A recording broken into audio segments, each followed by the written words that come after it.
ശരിക്കും എനിക്ക് ആലോചിച്ചിട്ടൊരു കാര്യം മനസ്സിലാവുന്ന വെച്ച് കഴിഞ്ഞാൽ ഈ WCC എന്ന് പറയുന്ന ഒരു സംഘടനയ്ക്ക് ശരിക്കും അവരെ അജണ്ട എന്താണെന്ന് മനസ്സിലാവുന്നില്ല. കാരണം എന്താ വെച്ച് കഴിഞ്ഞാൽ ഇപ്പോൾ പല ആരോപണങ്ങളുമായിട്ട് വർഷങ്ങൾക്ക് മുന്നേ നടന്ന കാര്യം എന്നാലോ അവർ തെളിച്ചൊരു പേര് പറയാനോ അല്ലെങ്കിൽ അതിനൊരു വ്യക്തമായ പ്രൂഫ് ഒന്നുമില്ല. വെറുതെ വന്ന് ആരോപിക്കുകയാണ്. ശരിക്കും ഈ നമ്മളെ നാട്ടിലെ ശരിക്കും ഞാൻ ഇനി വരുന്ന ഭാവി തലമുറക്ക് സത്യം പറഞ്ഞ ഒരു പുരുഷ സംഘടന അത്യാവശ്യമാണ്. ശരിക്കും ഈ ഫെമിനിസ്റ്റ് തീവ്രവാദം ഇവരെ അടിച്ചേൽപ്പിക്കുന്നത്. അല്ലാണ്ട് ഇതിനൊരു ഒരു മീനിങ് പറയാൻ പറ്റുന്നില്ല. കാരണം എന്താ വെച്ച് കഴിഞ്ഞാൽ ഒരു ഒരു സ്ത്രീ ഒരു നമ്മുടെ നാട്ടിലൊരു സ്ത്രീ ഒരു ആരോപണം ഉന്നയിക്കുകയാണെങ്കിൽ അതിനെതിരെ കാടടിച്ച് വെടിവെക്കുകയാണ് ആൾക്കാർ.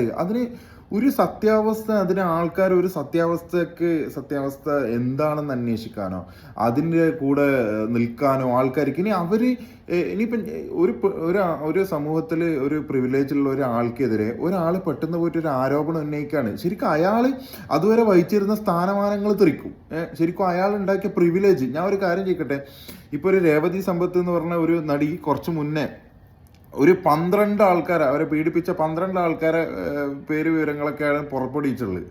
അത് ശരിക്കും ഇപ്പോഴാണ് അതിൻ്റെ കാര്യങ്ങൾ പുറത്തു വരുന്നത്. ഈ 12 ആൾക്കാരും ശരിക്ക് അവർക്ക് വെർബലി അല്ലെങ്കിൽ അവർക്കെതിരെ സംസാരിച്ച ആൾക്കാർക്കെതിരെ അവർക്ക് മുൻ വൈരാഗ്യമുള്ള ആൾക്കാർക്കെതിരെയൊക്കെയാണ് അങ്ങനെയാണ് ഇപ്പോൾ ന്യൂസ് പുറത്തു വരുന്നത്.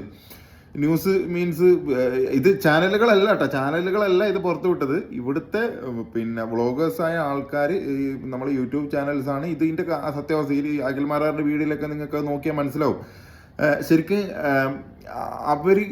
ഇവർക്കൊക്കെ എതിരെയാണ് ശരിക്കും അതിൻ്റെ ആരോപണമായിട്ട് വന്നത്.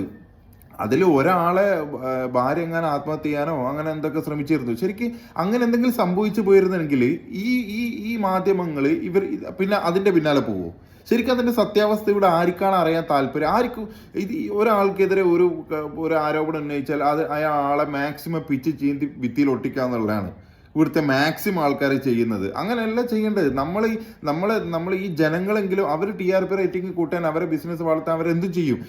അറ്റ്ലീസ്റ്റ് നമ്മൾ കാണുന്ന ന്യൂസ് അവർ എന്ത് പറയുന്നു എന്നുള്ളത് അവരെ കാര്യങ്ങളാണ്. നമ്മൾ എന്ത് മനസ്സിലാക്കണം എന്നുള്ളത് നമ്മളെ സത്യാവസ്ഥ മനസ്സിലാക്കിയിട്ട് നമ്മളെ ബുദ്ധി കൊണ്ട് നമ്മൾ ആലോചിക്കണം. ശരിക്ക് ഇതിന് ഒരുപാട് ആൾക്കാർ അവർക്ക് കിട്ടേണ്ട പ്രതിഫലങ്ങൾ, അവർക്ക് കിട്ടേണ്ടതൊക്കെ കിട്ടിയിട്ടാണ് പലതും നമ്മുടെ മീഡിയൻ്റെ മുന്നിൽ വന്ന് സംസാരിക്കുന്നത്. മീഡിയ അത് അങ്ങനെ തന്നെ എടുത്തിട്ട് ടെലികാസ്റ്റ് ചെയ്യാണ്, അടിച്ച് വിടുകയാണത്.